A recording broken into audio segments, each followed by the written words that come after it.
जी अस्सलाम वालेकुम। आज का हमारा टॉपिक फोटोसिंथेसिस। आज का हमारा lecture is actually the first lecture regarding the photosynthesis.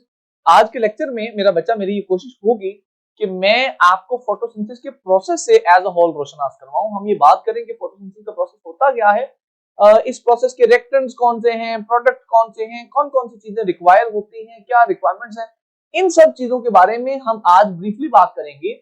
और अगले कुछ लेक्चर्स में हम फिर फोटोसिंथेसिस के मैकेनिज्म को इन डिटेल समझने की कोशिश करेंगे। देखिए, आई होप कि फोटोसिंथेसिस का कॉन्सेप्ट आप लोगों के लिए नया नहीं है। आप क्लास 2, क्लास 3, इवन क्लास 1 से फोटोसिंथेसिस को पढ़ते आए हैं।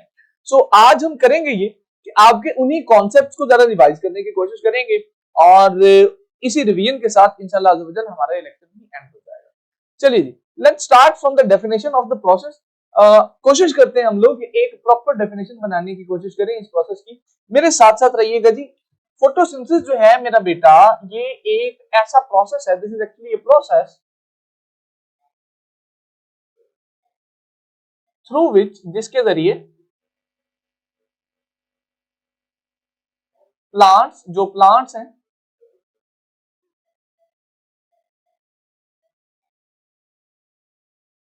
Prepare their food.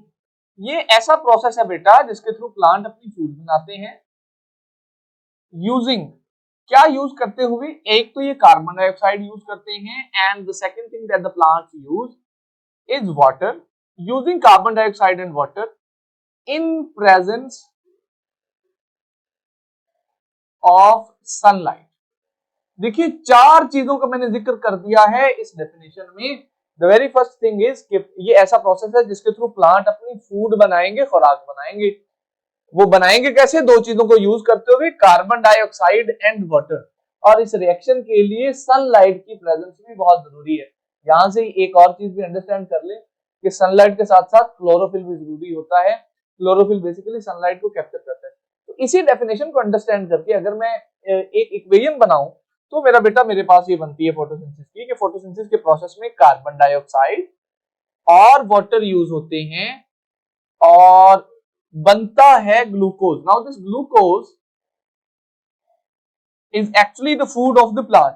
पौधा जो अपनी खुराक बनाता है ना, वो इस ग्लूकोज की फॉर्म में बनाता है। ग्लूकोज के साथ एक बाय प्रोडक्ट भी बनता है जिसको बेटा ऑक्सीजन कहते हैं। देखिए, बाई प्रोडक्ट ऐसी चीज होती है जो हम बनाना नहीं चाह रहे होते लेकिन वो बन जाती है, तो उसको बाई प्रोडक्ट कहते हैं। तो इस रिएक्शन में हमारे पास जो बाई प्रोडक्ट है वो ऑक्सीजन है। इस रिएक्शन की खास बात यह है कि इस रिएक्शन के दौरान हमें सनलाइट चाहिए होती है। सनलाइट की प्रेजेंस के बगैर ये रिएक्शन नहीं हो सकता।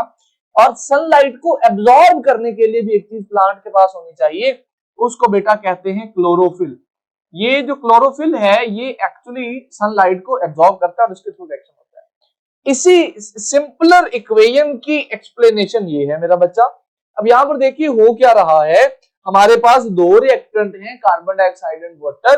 सनलाइट की प्रेजेंस में ये दोनों रिएक्टेंट जो है प्लांट के लीव्स में, क्योंकि लीव्स में क्लोरोफिल होता है, फोटोसिंथेसिस भी लीव्स में होती है, तो लीव्स में कार्बन डाइऑक्साइड और ऑक्सीजन सूरज की रोशनी की मौजूदगी में चेंज हो जाते हैं ग्लूकोज में। Glucose is actually a carbohydrate, यहां पे आपने कंफ्यूज नहीं हो जाना। और कार्बोहाइड्रेट्स के बनने के साथ साथ ऑक्सीजन भी बनती है, और ये है जी हमारा फोटोसिंथेसिस का प्रोसेस। इसके अलावा भी फोटोसिंथेसिस के बारे में चंद एक बातें ऐसी हैं जो मैं चाहूंगा कि आप लोगों को पता हो। और उसमें सबसे पहली बात यह है कि ये फोटोसिंथेसिस का प्रोसेस होता कहां है मेरा बेटा? तो फोटोसिंथेसिस याद रखिएगा अकर्स इन लीव्स।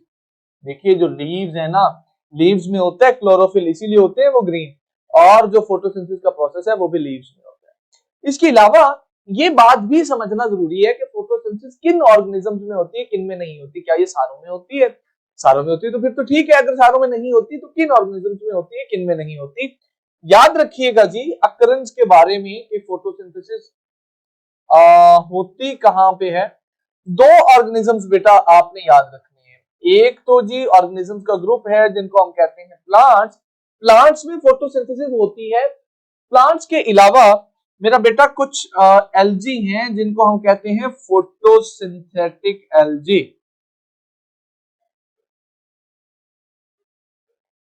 या फोटोसिंथेटिक प्रोटिस्टा। फोटोसिंथेटिक प्रोटिस्टा जो है उनको हम एल्जी कहते हैं। एल्जी के अंदर भी फोटोसिंथेसिस होती है।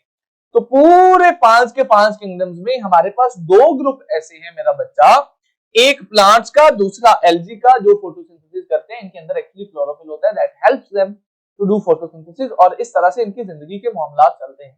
देखिए ये दोनों जो हैं, प्लांट भी और फोटोसिंथेटिक एल्गी भी, ये फोटोसिंथेसिस करते क्यों हैं, ये भी एक बड़ा अहम सवाल है। दे डू फोटोसिंथेसिस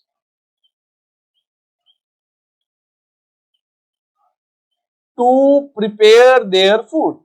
ये फोटोसिंथेसिस करते हैं अपनी खुराक को बनाने के लिए बेटा। देखिए हमारा तो प्रोसेस ही बड़ा सिंपल है, हमें भूख लगेगी हम खाना खा लेंगे, बाहर से लेके इंजेस्ट कर लेंगे, ये ऐसा नहीं कर सकते। इन्होंने जो खाना खाना होता है वो अपनी बॉडी के अंदर ही बनाते हैं, पहले बनाते हैं फिर खाते हैं, हम सिर्फ खाते ही हैं। तो this is basically the difference between autotrophs and heterotrophs. ये डिफरेंस भी इसी फोटोसिंथेसिस की वजह से ही आता है। आज के लेक्चर से आपने की लर्निंग ये करनी है कि फोटोसिंथेसिस में कार्बन डाइऑक्साइड और ऑक्सीजन वाटर यूज होता है और ग्लूकोज और ऑक्सीजन बनते हैं। इसके साथ ही अगर आप ये जो इक्वेशन है बैलेंस्ड फॉर्म में याद कर ले तो फिर तो सोने पे सुहागा हो जाएगा। बैलेंस्ड फॉर्म में याद करने का तरीका ये है कि आपने जनाब यहाँ 6CO2 6H2O C6H12O6 और यहाँ भी 6O2, ये 3 छक्के मारने हैं आपने ड्यूरिंग द इक्वेशन और आपको इक्वेशन याद हो जाएगी। This is what we have from the today's lecture. ये हमारा आज का एक इंट्रोडक्टरी लेक्चर था। अगले कुछ लेक्चर्स में हमने फोटोसिंथेसिस को डिटेल में पढ़ने का प्लान किया है। अगर आपका कोई सवाल हो तो आप पोर्टल पे मुझसे पूछ सकते हैं। See you in the next class. Allah.